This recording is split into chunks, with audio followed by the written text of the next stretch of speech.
menyala?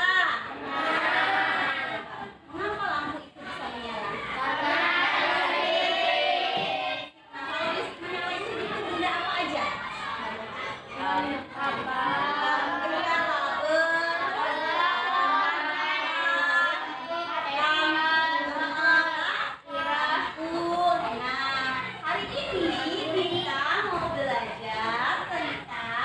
Rangkaian listrik seri dan rangkaian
kalian. Itu kan lampunya banyak, ada di ruang tamu, ya, di ruang tidur, kamar mandi, ya. Nah itu kira-kira disusun secara apa? Secara seri atau secara paralel? Secara paralel. Kenapa coba disusun secara paralel? Ayo, karena lebih terang, bagus. Terus disusun secara cabang, ya boleh. Terus satu lagi apa? Karena apa? Jika iya, jika lampu yang satu mati, lampu yang lain tidak mati. Repot nggak kalau lampu satu mati semuanya lampu di rumah? Repot nggak? Repot. Makanya pemasangan rangkaian listrik di rumah itu menggunakan rangkaian paralel. Nah, Bu, yang rangkaian seri digunakan pakai apa, Bu? Coba pasti ada yang bertanya. Ayo, ada nggak pertanyaan di otaknya? Ada nggak?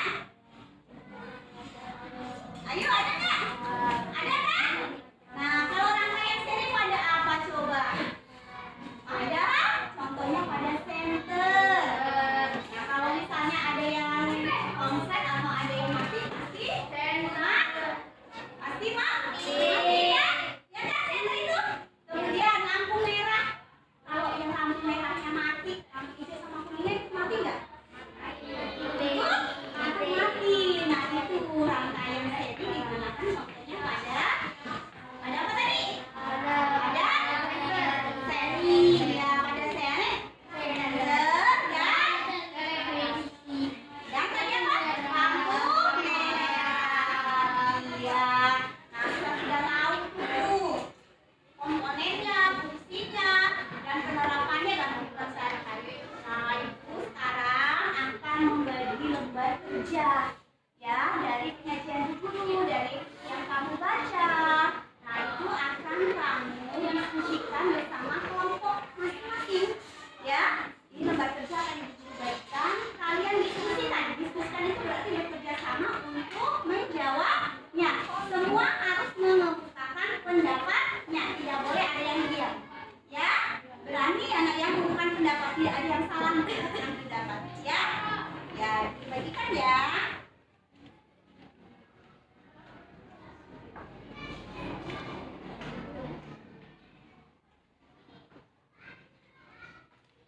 Tulis nama kelompoknya,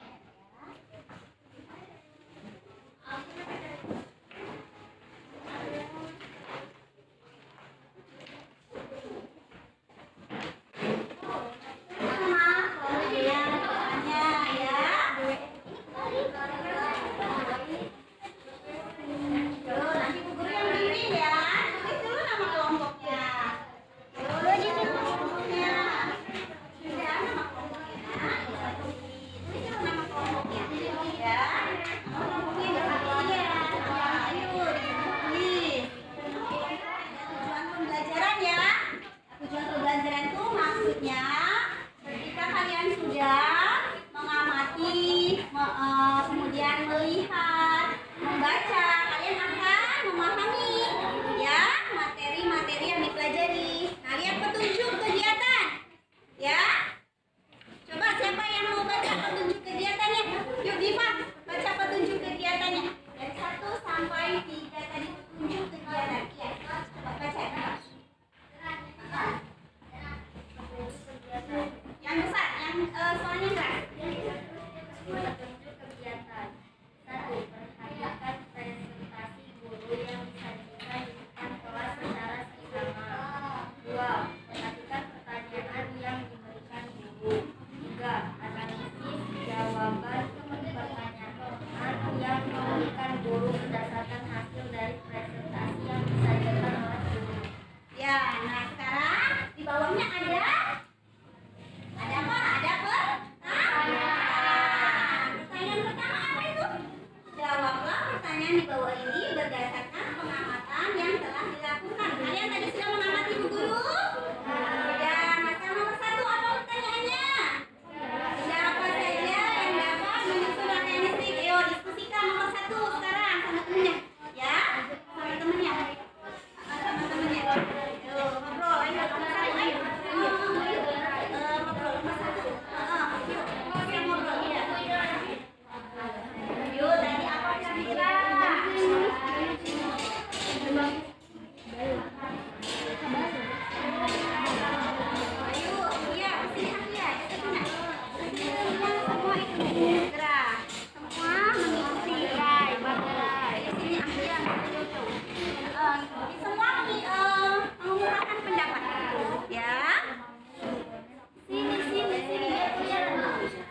sih?